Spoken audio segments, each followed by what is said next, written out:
La capitale malgache, Antananarivo, s'étend sur 18 collines entre 1200 et 1500 mètres d'altitude. De la ville haute, la vue s'étend sur le lac Anossi en forme de cœur et sur le stade de Mahamasina.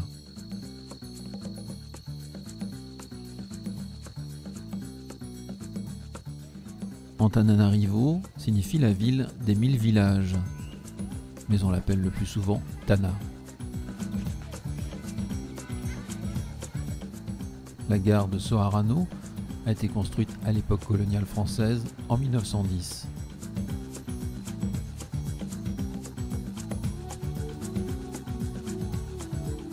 Les taxis jaunes de marque Peugeot, Citroën, Renault s'alignent le long de l'avenue de l'Indépendance.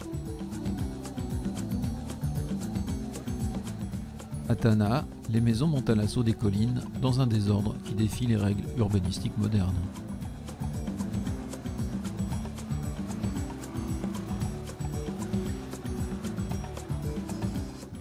À 20 km au nord de Tana, c'est par cette porte fortifiée qu'on pénètre dans l'enceinte du palais royal d'Amboimang, la colline bleue, l'ancienne capitale royale du peuple mérina. La colline d'Amboimang est inscrite au patrimoine mondial par l'UNESCO. Elle est le berceau de la dynastie qui a fait de Madagascar un État internationalement reconnu.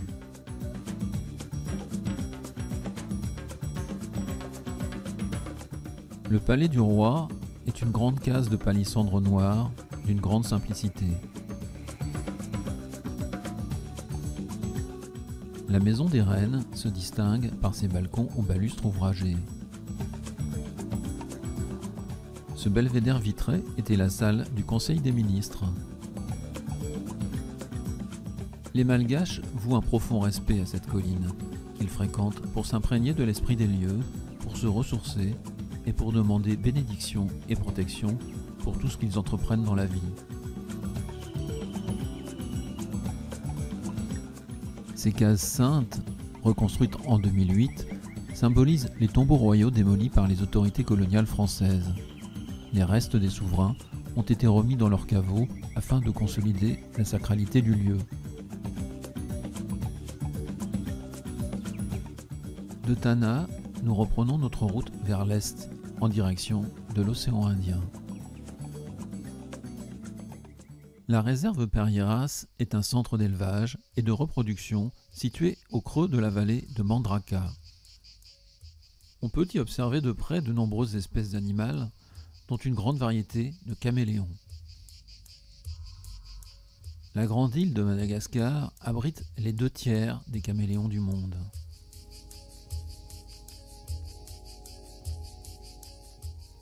Le caméléon mène une vie solitaire et territoriale. Chaque caméléon adopte un arbuste ou un buisson dont il fait son gîte et où il se repose la nuit. Il le quitte parfois le matin, suivant les mêmes tracés routiniers chaque jour, pour aller se réchauffer au soleil avant de se poster pour la chasse.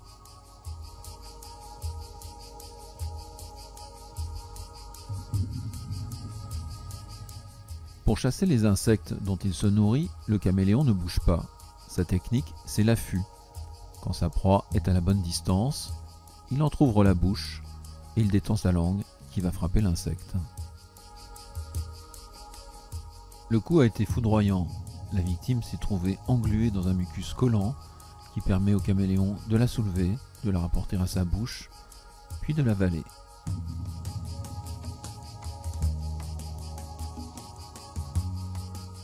Les variations des teintes des caméléons ne relèvent pas du mimétisme comme on l'a cru longtemps. Elles dépendent surtout des réactions de l'animal et des changements thermiques ou de l'intensité lumineuse de son environnement.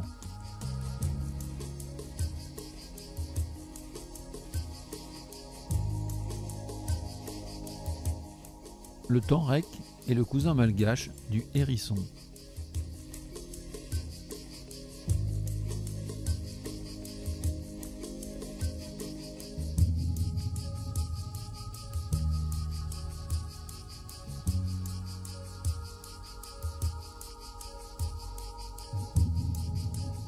Madagascar abrite aussi de nombreuses variétés de mille-pattes et de scolopendres.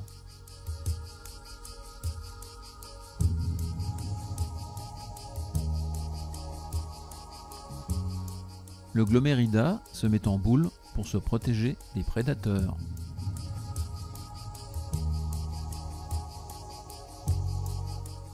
On découvre aussi plusieurs variétés de geckos nocturnes. Les Uroplatus, selon l'espèce, imitent les feuilles, l'écorce ou le lichen.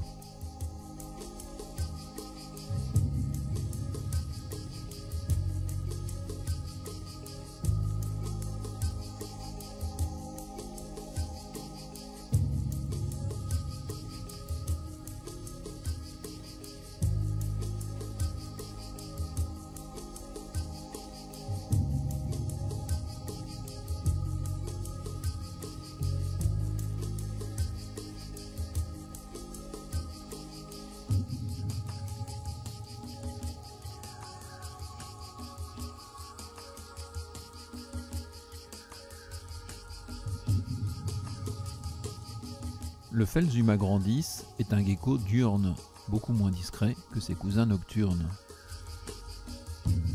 La grenouille tomate sécrète des toxines qui brûlent la bouche et les yeux de ses prédateurs. Le serpent liane est remarquable pour son mimétisme qui le dissimule au regard dans son habitat naturel. On reconnaît le mâle à son appendice pointu. Le papillon comète est en principe un animal nocturne. Il fréquente les forêts humides de Madagascar. Le mâle possède une queue d'environ 20 cm de long à l'arrière de chaque aile, ce qui en fait l'un des plus grands insectes au monde.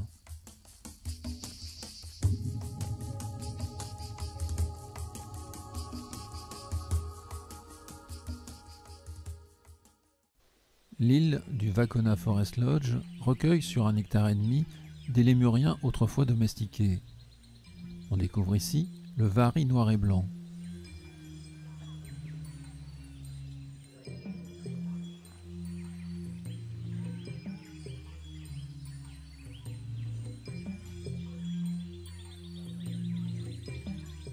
Le petit tabac-lémur passe l'essentiel de son temps à dormir et à rechercher des pousses de bambou pour se nourrir.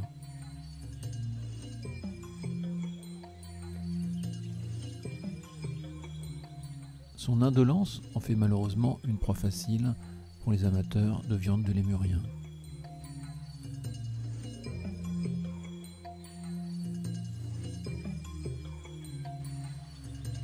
Ces lémures fulvus nous offrent un bel exemple de la socialisation chez les lémuriens.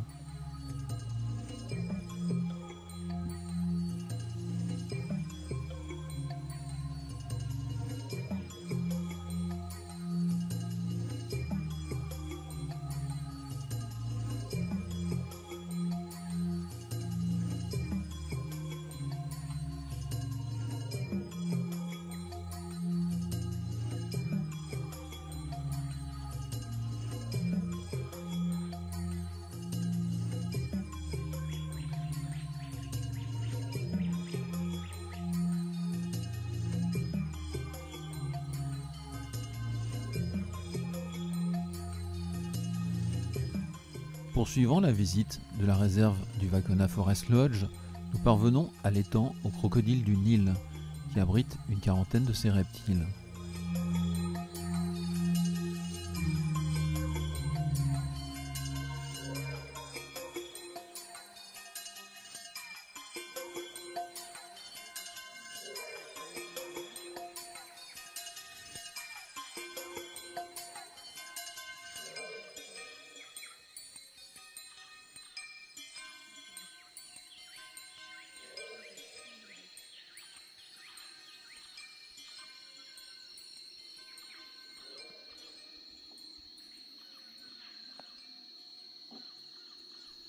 D'octobre à mars, ces crocodiles sont nourris une fois par semaine. Le reste de l'année, ils ne sont nourris qu'une fois par mois, car ils hibernent.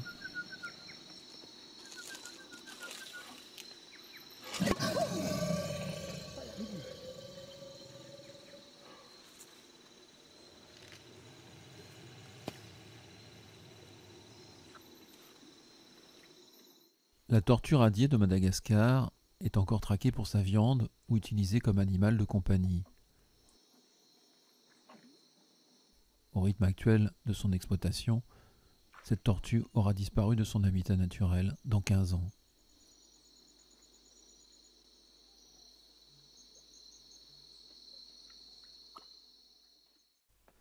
Accompagnés d'un guide spécialisé, nous nous infiltrons dans la forêt tropicale du parc national d'Andasibe-Mantadia, qui s'étend sur 12 500 hectares, entre 900 et 1200 mètres d'altitude.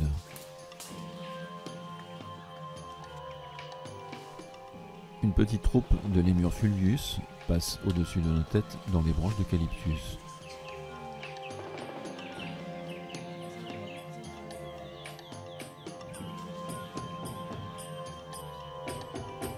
Mais ce matin, celui que nous sommes venus rencontrer dans ce parc national d'Andasibe, c'est le plus grand des lémuriens, l'Indri.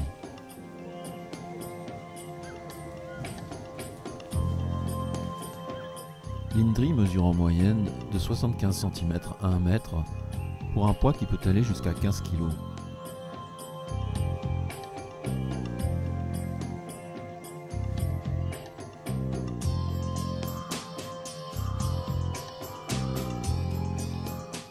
L'Indri se réveille tard et se couche tôt.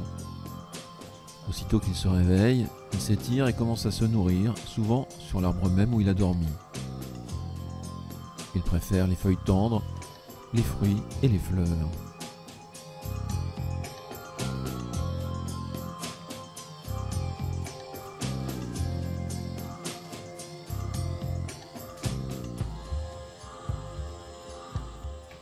Les Indris vivent en groupes familiaux de 2 à 5 individus. Le mâle et la femelle adulte vivent ensemble pour toute la vie avec leurs petits.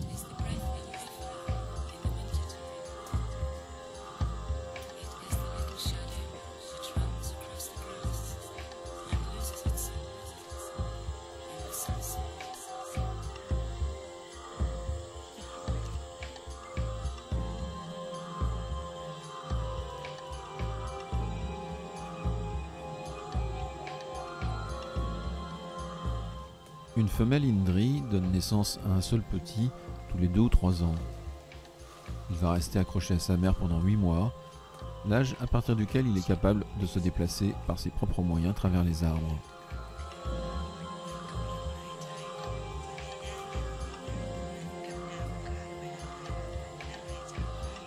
Il devient adulte entre 7 et 9 ans, et son espérance de vie est estimée entre 25 et 40 ans.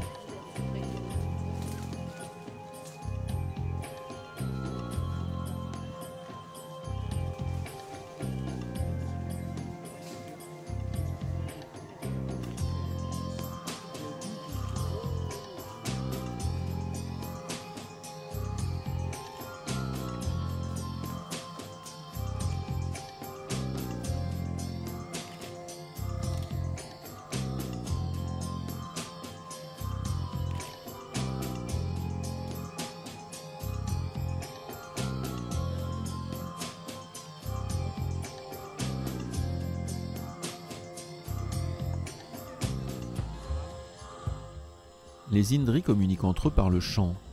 Leurs appels sont contagieux. Un individu ou un groupe commence à appeler fort jusqu'à ce que d'autres individus ou d'autres groupes se joignent à eux.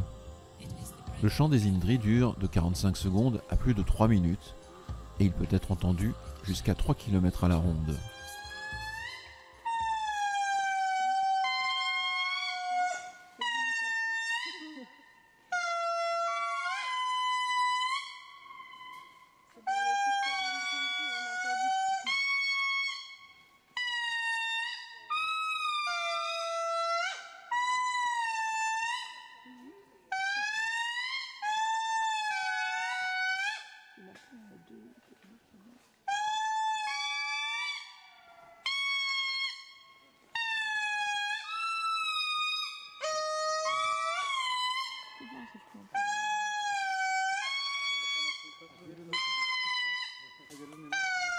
Le chant de l'Indri permet donc aux membres d'une famille de se regrouper, mais il invite aussi les autres groupes à se tenir à l'écart de leur territoire qui peut couvrir jusqu'à une quarantaine d'hectares.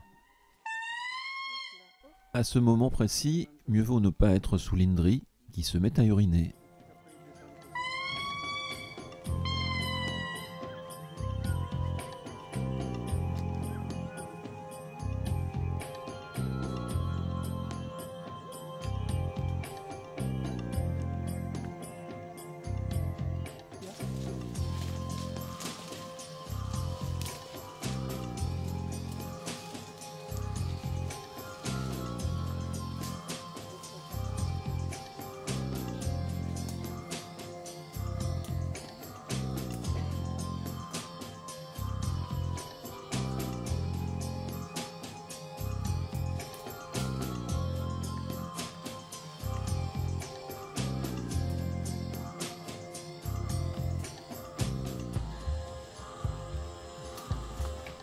Après avoir chanté, l'Indri descend souvent jusqu'au sol.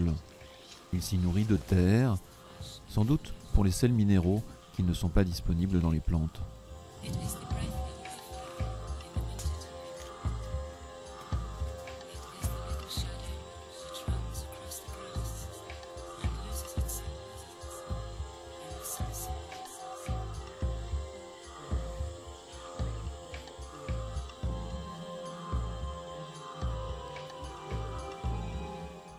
Le parc national d'Andasibe abrite un autre grand lémurien, le Propithèque à diadème.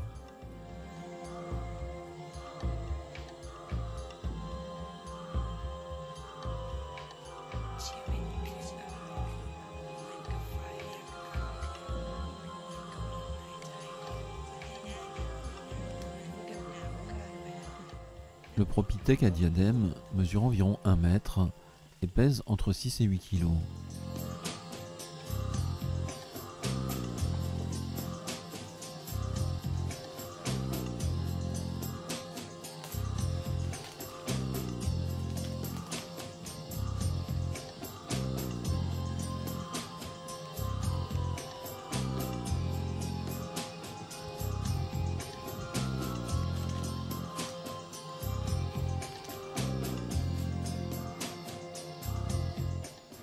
On ne rencontre ce lémurien que dans les forêts pluvieuses de l'est de Madagascar.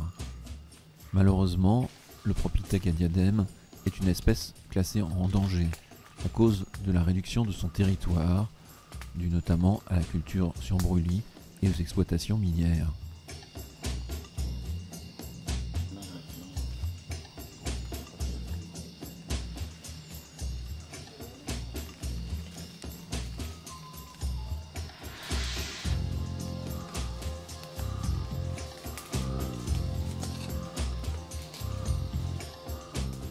Plusieurs espèces de lémuriens sont aujourd'hui menacées d'extinction. Si la destruction de la forêt continue au rythme actuel, la quasi-totalité des lémuriens pourrait disparaître d'ici une vingtaine d'années.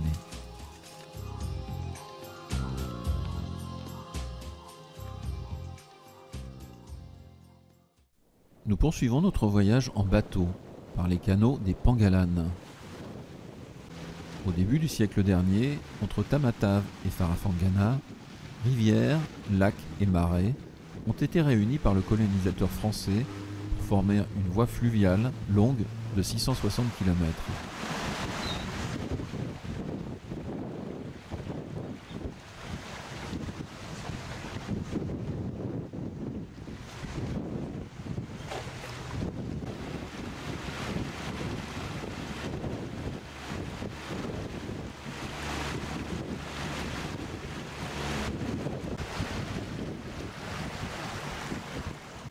Nous sommes dans le pays lacustre des Betsimi-Saraka, une population de pêcheurs et de cultivateurs.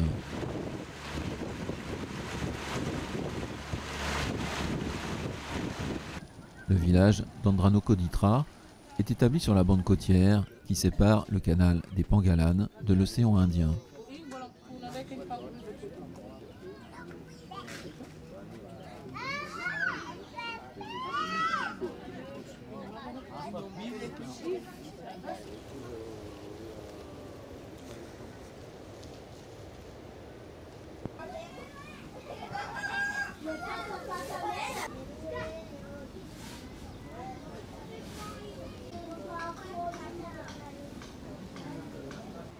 Parce qu'il y a les gros poissons. Quand tu enlèves le grand poisson pour comme ça, ça va obliger déchirer. Ça déchire parce que à cause de la mer, c'est salé. Ouais. Et le sel, ça fait déchirer le filet, quoi.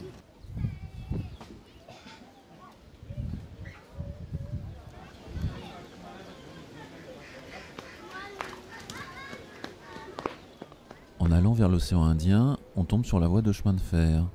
Quelques trains de marchandises passent en direction de Tamatave ou de Brickaville.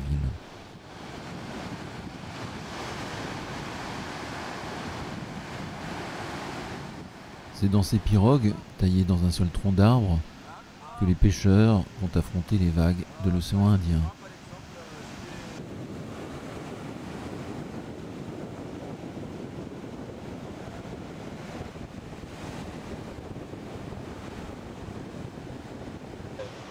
Oui, oui. Donc ça c'est l'ONG alsacienne. Ouais. Sur le toit de cette case, un panneau solaire. C'est une ONG, l'Homme et l'Environnement, qui s'est occupée d'apporter un peu d'électricité dans ce village.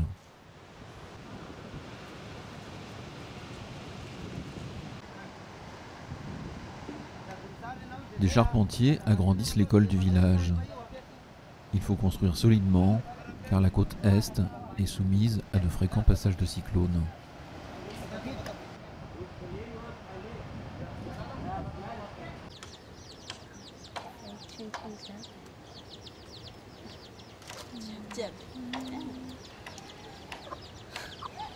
C'est l'attissage.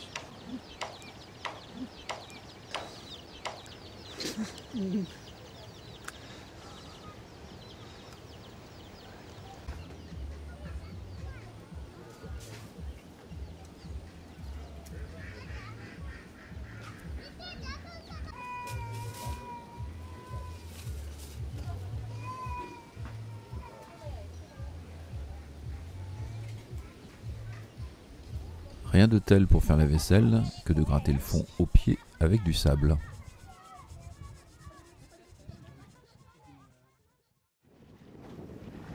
Sur le canal des Pangalanes, au bord du lac d'Ampitabe, la réserve privée du Palmarium sera notre résidence pour les prochains jours.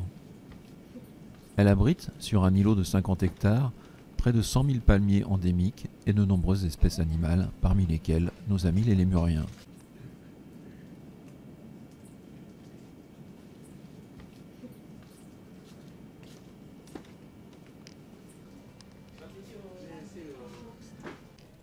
Les animaux tels ce lémur couronné vivent en liberté sur la réserve.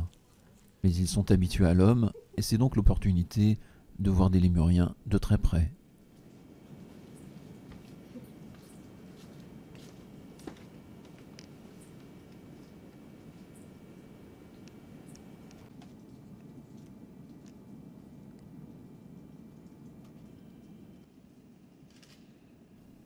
Le vari noir et blanc, toujours très expressif, est un régal pour les photographes.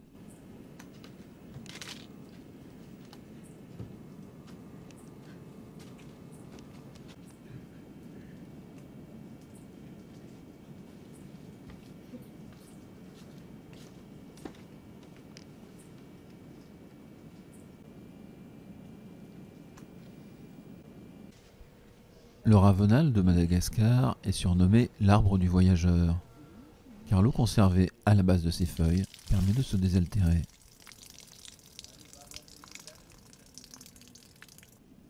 Le gecko Phelsuma grandis est à l'affût des insectes. La réserve abrite quelques spécimens de tortues radiées.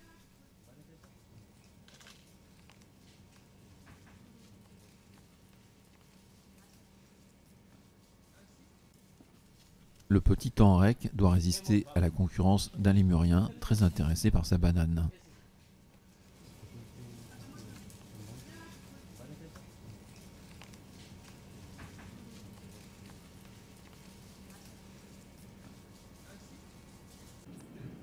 La liane de vanille appartient à la famille des orchidées. Madagascar produit plus de la moitié de la récolte mondiale.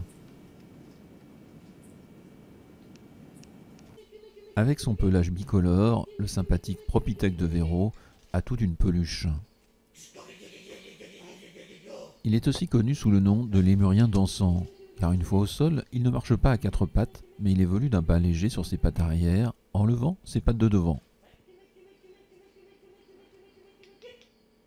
Comme on va le voir, sa détente est impressionnante.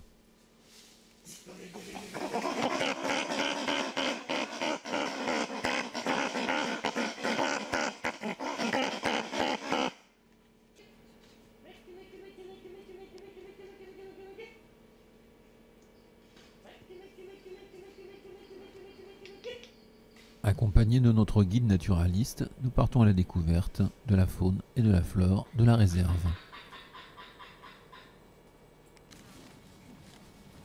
Madagascar compte plusieurs centaines d'espèces de fougères qui se reproduisent par des spores.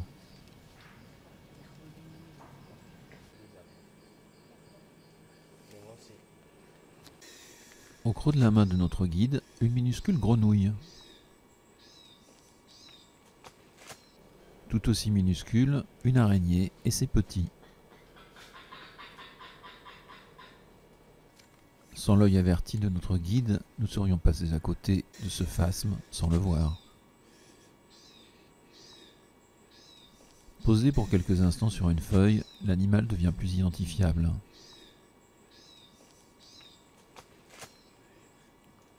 La réserve du Palmarium abrite quelques indris. C'est là l'occasion de s'approcher au plus près du plus grand des lémuriens. C'est en privacy, hein. Parce Ouais. que normalement les indris vivent, c'est pas comme ça. Ils vivent tout en haut. À ce moment de la promenade, nous sommes assaillis par les moustiques.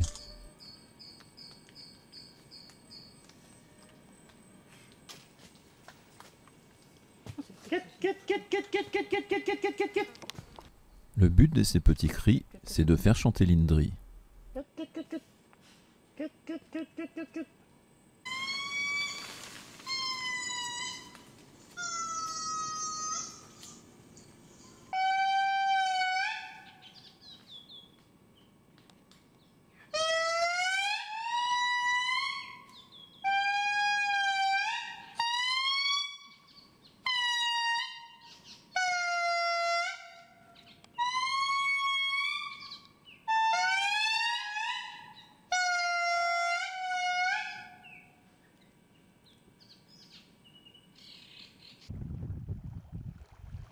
La végétation du bord du lac abrite d'autres variétés animales, comme cette grenouille Heterixalus.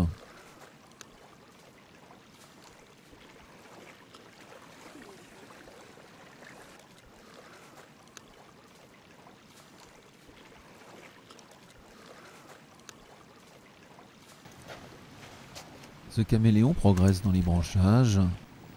Une fois arrêté, sa couleur le dissimule facilement au regard. Alors, tu as dit que cette espèce-là s'appelait comment? C'est Pardalis, Fulcifer Pardalis. Voilà. Le serpent liane est inoffensif. Parmi la centaine d'espèces de serpents qu'on peut trouver à Madagascar, aucune n'est dangereuse pour l'homme. Ce caméléon, à l'apparence fantomatique, est en train d'achever sa mue.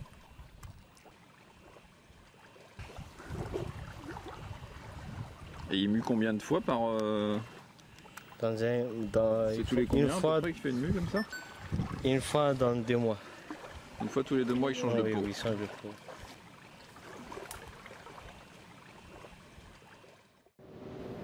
Après avoir quitté la réserve du Palmarium, nous poursuivons notre navigation sur le canal des Pangalanes en direction de Tamatave.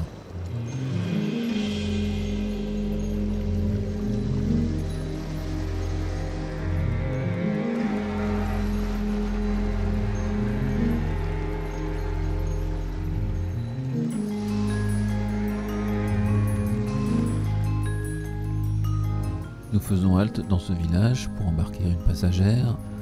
Madame à la jupe rouge et jaune viendra avec nous jusqu'à Tamatave.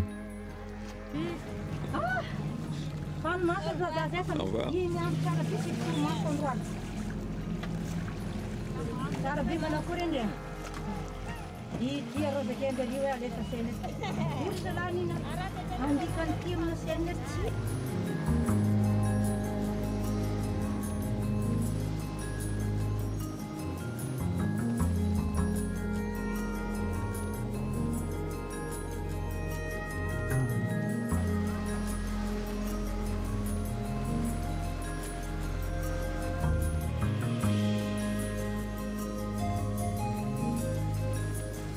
Les pêcheurs ont disposé de part et d'autre du canal des pièges à poissons.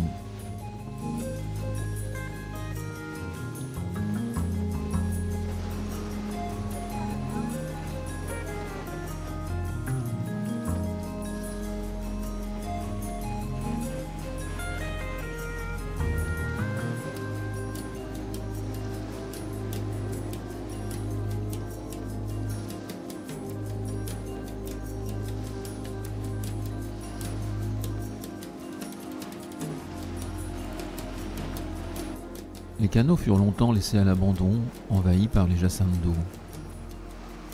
Ils furent partiellement réhabilités dans les années 80 et restent aujourd'hui navigables sur plus de 450 km.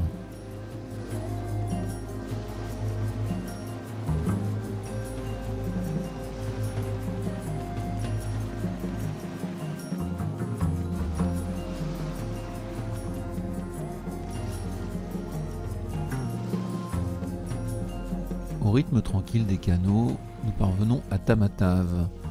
C'est la deuxième ville de Madagascar et le principal port du pays.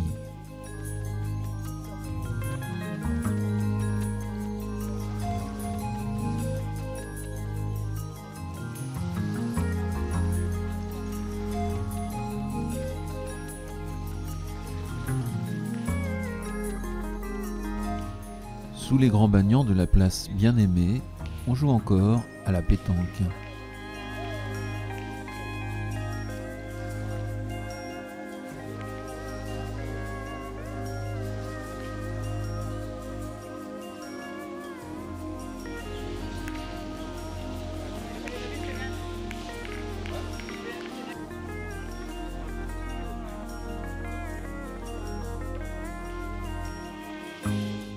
Avec ses rues défoncées par les pluies incessantes et ses vestiges de maisons coloniales qui menacent ruine, Tamatave nous a donné l'impression d'une ville en décomposition. Toamasina, comme on l'appelle officiellement, n'aura été qu'une étape. En 4 heures de minibus, nous avons remonté les 180 km de la route côtière jusqu'à Sonirana Ivongo, où nous avons embarqué vers l'île de Sainte-Marie.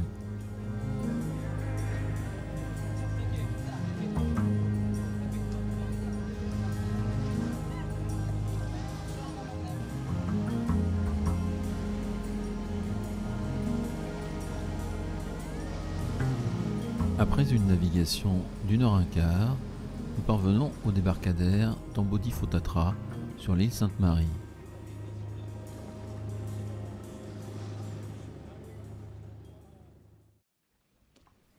Les derniers jours de ce voyage à Madagascar se feront au rythme très mora-mora de Nossi Boraa, l'île aux femmes. Tôt le matin, des jeunes filles viennent pêcher à pied dans le lagon devant le Boraa Village.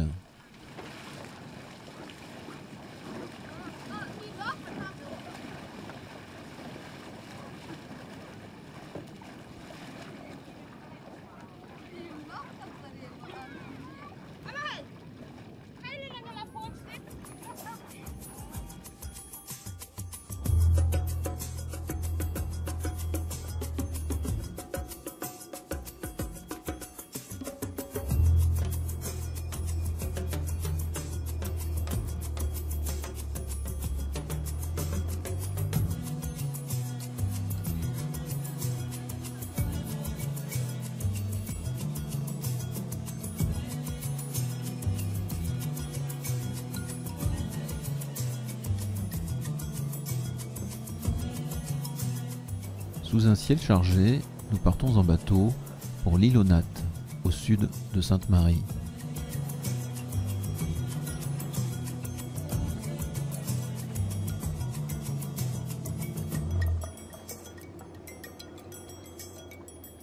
En chemin, un arrêt me permettra de découvrir en snorkeling les récifs de corail avant de faire escale sur ce minuscule îlot de sable.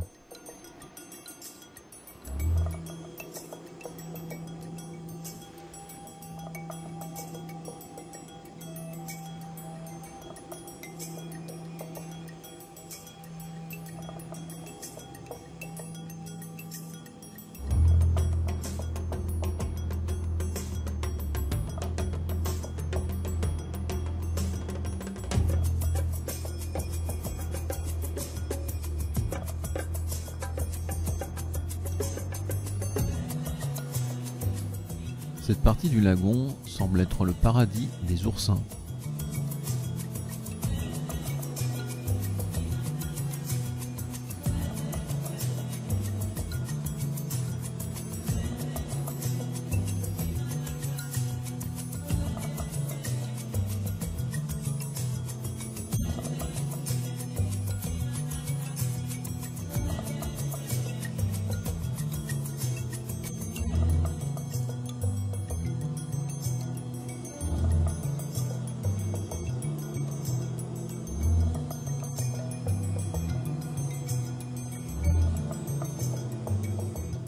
Tout au sud, nous parvenons dans la passe peu profonde qui sépare l'île Sainte-Marie de l'île aux Nattes.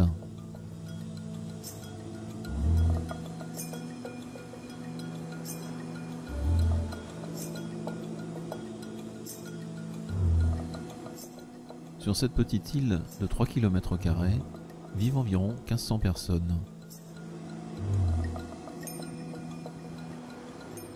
Nous serons accueillis à la Nala Tsara par Jean-Pierre et Nadia, un couple franco-malgache, pour un déjeuner très convivial.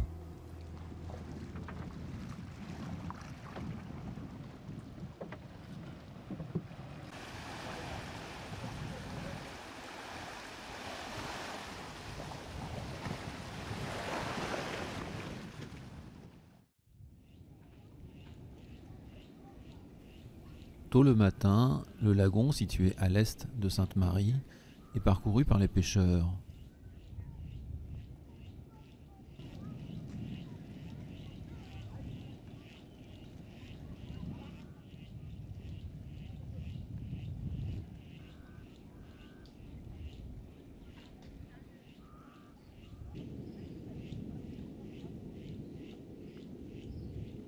En ce début de matinée, une averse tropicale va nous confiner à l'hôtel.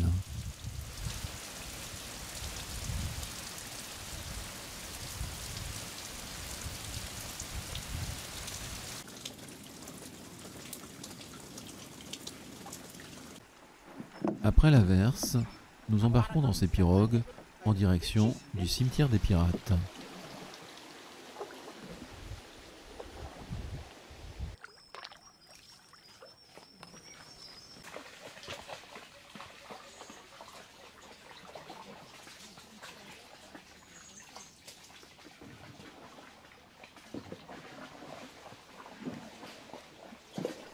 L'histoire de l'île Sainte-Marie est associée à la présence des pirates, qui au XVIIe et au XVIIIe siècle en firent leur base pour écumer l'océan Indien.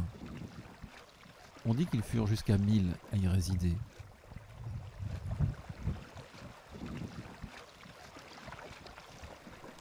C'est au milieu des herbes folles et de la végétation tropicale que l'on découvre les pierres tombales des anciens pirates.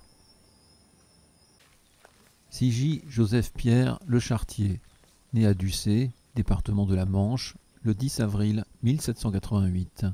Arrivé sur la flûte La Normande le 1er novembre 1821, mort à Sainte-Marie le 14 mars 1834, par son ami Hulin.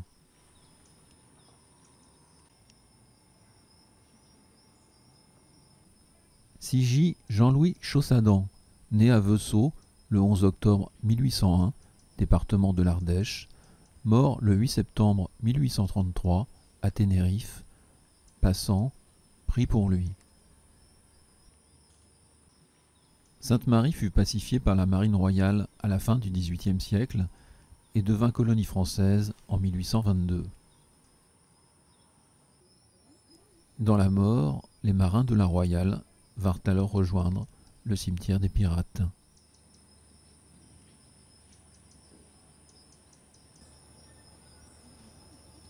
Dans la baie des Forbans, gisent encore à quelques mètres de fond des navires capturés, coulés volontairement par les pirates.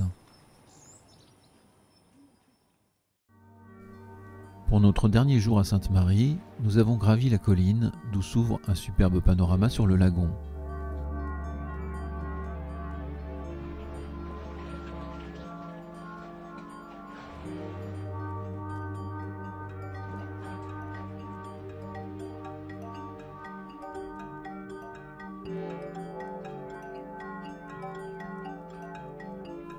Au bord du lagon, avec ses quelques bungalows de bois disséminés dans la végétation, le Bohara Village se sera révélé l'endroit idéal pour apprécier la douceur de l'île Sainte-Marie.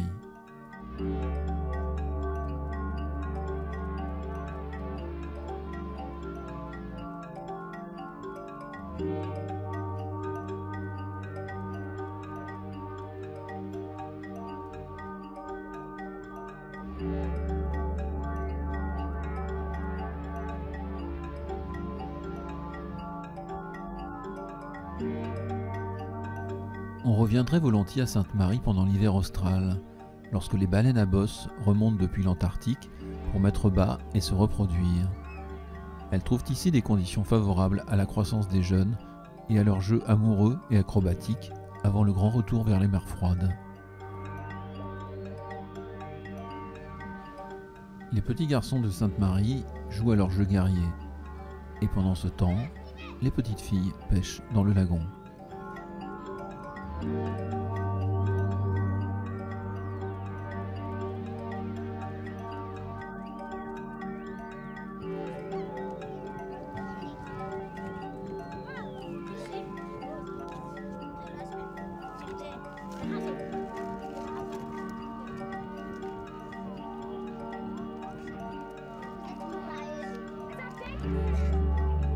De l'ocre des hautes terres jusqu'à l'émeraude des lagons paradisiaques, notre découverte de Madagascar nous a offert de saisissants contrastes.